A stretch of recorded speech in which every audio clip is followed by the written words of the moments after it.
Mentre que a Berlín els caps d'estat es reuneixen per fer una pantomima de les problemàtiques dels joves i les joves, els Verds demanem que el Parlament Europeu construeixi una agenda d'actuacions ambiciosa per acabar amb l'atur juvenil.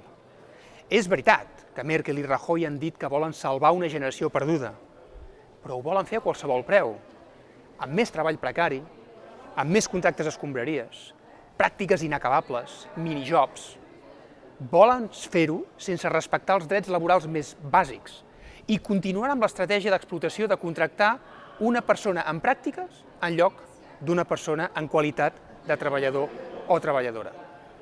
La dreta continua culpant els joves i a les joves per no trobar treball i els exigeix que continuïn formant i adaptant-se a les necessitats del mercat laboral, però no diu la realitat.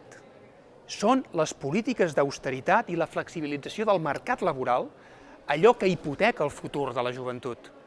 Nosaltres advoquem per un enfocament integral.